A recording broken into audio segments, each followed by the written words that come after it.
Oke, di video kali ini kita membuat konten gaming test di Poco X7 Pro 5G karena kemarin unit yang saya punya ini baru aja update ke HyperOS versi 2.0.100.0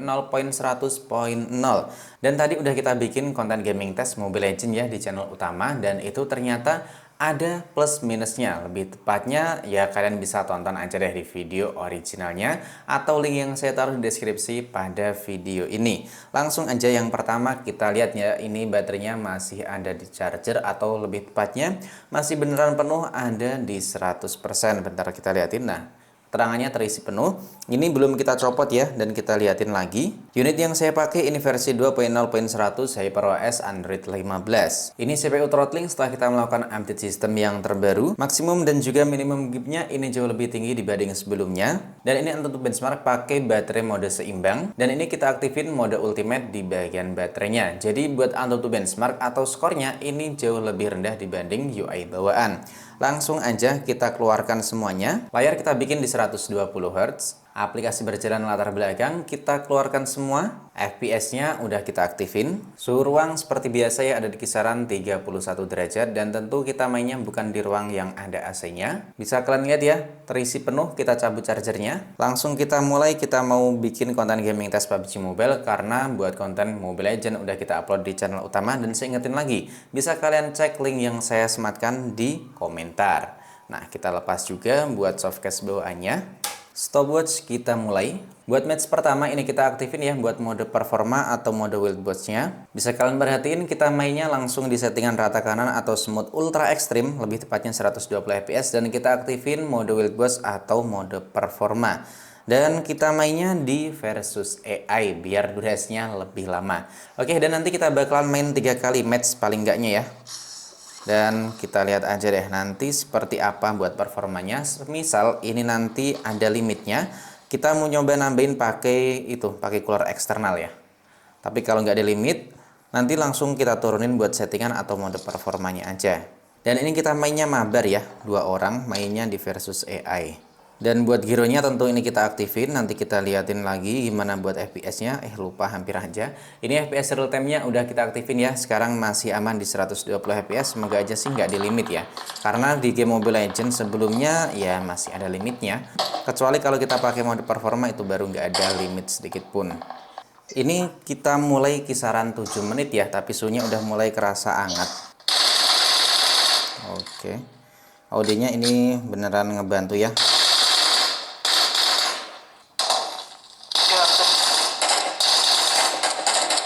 Nah, ini udah mulai drop ya, ada di kisaran 100 fps atau lebih tepatnya 103. Kali ini nanti sih pastinya bisa nyampe menang ya, karena kita mabar, ada yang ngebantu juga.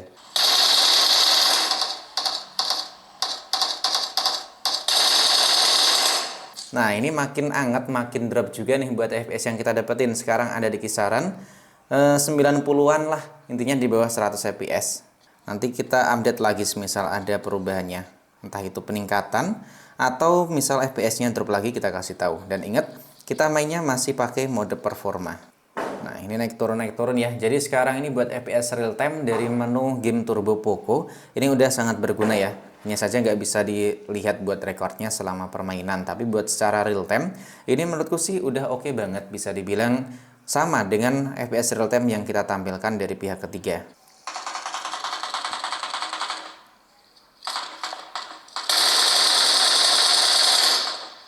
Nah, sekarang ini makin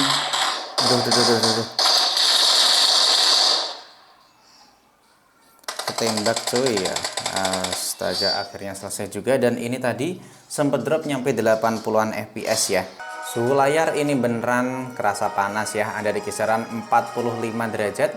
Dan suhu back cover ini ada di kisaran 44-43. Udah dipakai selama 16 menit dan baterainya masih ada di 100%, kelihatan ya.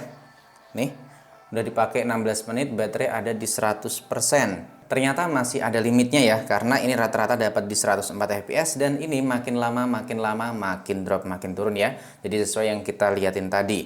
Oke, kita lanjut match yang kedua. Ini buat settingannya masih sama nih, settingan masih sama rata kanan.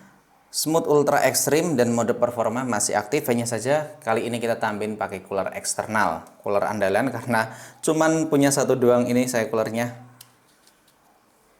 Dan enaknya ini desain Poco ya, ini tuh nggak ngeganggu misal kita tambahin cooler eksternal kayak gini. Dan ini udah aktif ya, coolernya udah aktif. Langsung kita lanjut buat main game. Kita nanti tentu kasih lihat gimana sih buat urusan performanya setelah kita tambahin cooler serta suhunya. Dan menariknya ya tadi baterainya masih 100% dan ini masih 100% nih, gila ya. Cakep bener nih setelah update. Dan lokasinya ini masih sama kok, masih ada di ini, masih versus AI. Kita nanti mainnya minimal 3 kali match ya. Dan tentunya tiap match nanti modenya itu berbeda. Misal ya kayak yang pertama tadi, kemudian yang kedua ini kan kita tambahin cooler. Jadi kita tahu gimana buat perbedaan dari suhu, FPS, dan juga baterainya. Ya kalau baterai nggak bisa dibikin patokan sih, karena biasanya kalau masih ada di 100% itu nggak habis-habis. Contohnya ya kayak ini. Nih, baru turun di 99. Mendekati masuk 20 menit. Baru ada di 99. Keren ya.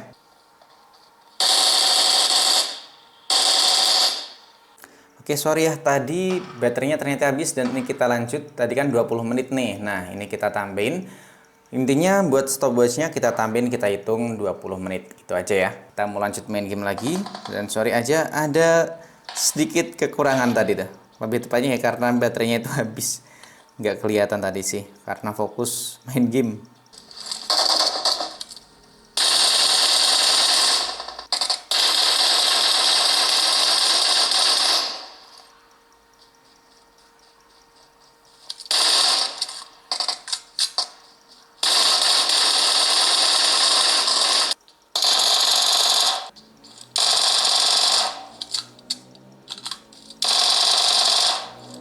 Nah, ini jaringan wifi-nya kan lagi gak stabil nih, pingnya tinggi ya.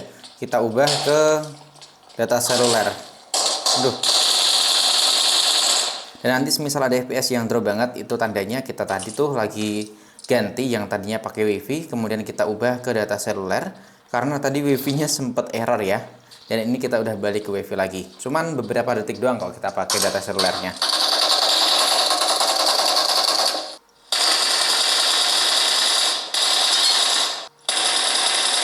Kita balik lagi pakai konektivitas WiFi. Waduh, udah mati cuy. Dan ini udah kita pakai selama 36 menit ya. Dan suhu layar ini adem banget, cuman 40 derajat Celcius, 40 kecil loh. Dan suhu back cover ini juga adem banget, cuman 38 mepet 39 kurang lebihnya. Dan ini udah dipakai selama 36 menit. Ingat tadi ada 20 menit dari timer yang udah mati duluan. Dan baterainya masih ada di 93%. Dan ini rata-rata yang kita dapetin ada di 112. Ini tentunya agak sedikit menurun karena tadi tuh kita gonta-ganti pakai wifi, pakai data seluler karena jaringan wifi-nya lagi kurang bagus. Sekarang kita lanjut buat match yang ketiga. Gimana hasilnya kalau kita lepas coolernya?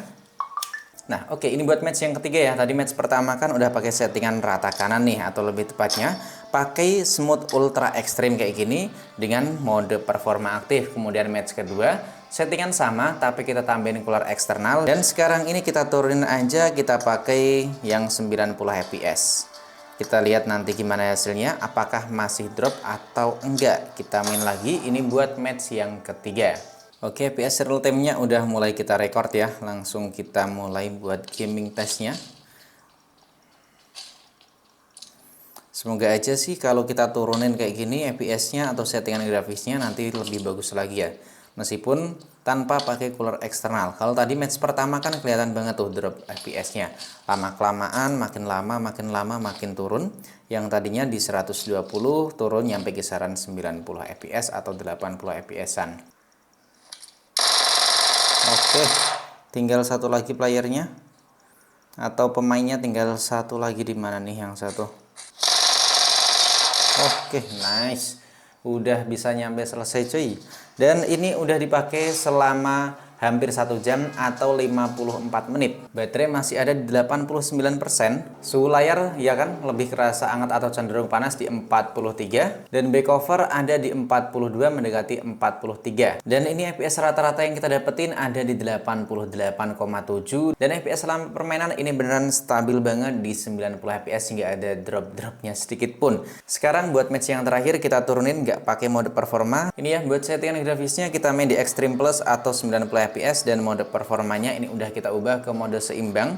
Jadi tanpa mode performa apakah bisa stabil di 90 fps atau bakalan di limit?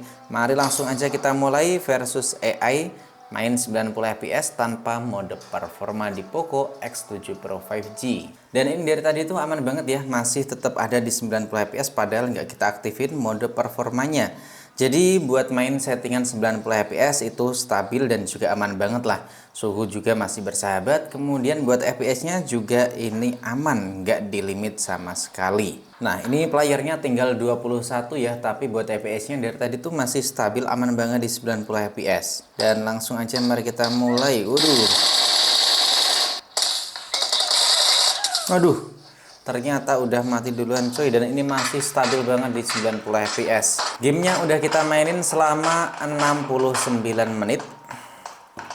Tentunya sih lebih ya. Dan ini suhu layarnya masih tergolong aman, cuman sedikit hangat di 42. Suhu back cover ada di 41. Baterai ada di 85%. Dan ini udah kita pakai selama 70 menit. Ingat ya, tadi 20 menit HP-nya mati, kemudian kita sambung pakai HP satunya lagi. Dan 70 menit itu baterainya masih ada di 85% dengan settingan yang seperti biasanya. Pakai konektivitas WiFi, data seluler ada, atau lebih tepatnya kartu SIM ada yang kepasang ya. Bluetooth, NFC, dan juga GPS ini tentu kita nonaktifin. Main PUBG Mobile stabil di 90 fps atau 89,4, dan ini grafis selama permainan stabil, gak ada dropnya sedikit pun. Jadi buat kesimpulannya, setelah kita nyobain 4 mode game sekaligus ya di Poco X7 Pro game PUBG Mobile setelah kita update sistem, ini kalau menurut saya buat kalian yang mau ngerasain main game itu stabil, suhunya nggak terlalu panas, tentu saya rekomendasiin buat main dengan settingan 90 fps karena tanpa pakai mode performa masih tetap aman stabil di 90 fps. Tapi kalau kalian punya cooler tambahan, ya terserah kalian mau main settingan rata kanan atau 120 fps, tinggal kalian pasang cooler aja, suhunya nanti bakalan adem dan bisa stabil di 120 fps. Tapi kalau kalian nggak punya cooler eksternal atau suhu kalian itu lebih dari 43-an kali ya, itu nanti bakalan di limit, bahkan di limitnya tuh ya tergolong cukup lumayan lah. Jarang bisa nyentuh di 120 fps. Dan buat kalian sendiri yang udah update dan udah pakai Poco X7 Pro, gimana nih? Keluh kesahnya atau buat urusan performa gimana kalau menurut kalian? Enakan HyperOS versi 2.0 Pin 100 atau UI bawaan dari Poco X7 Pro? Drop aja di kolom komentar. Dan buat kalian yang mau request, tulis aja di sini, nanti bisa mungkin bakalan kita penuhin gaming test atau tes performa di Poco X7 Pro dan juga ponsel-ponsel lain yang udah pernah kita bahas. Sampai di sini dulu, sampai jumpa lagi di video selanjutnya.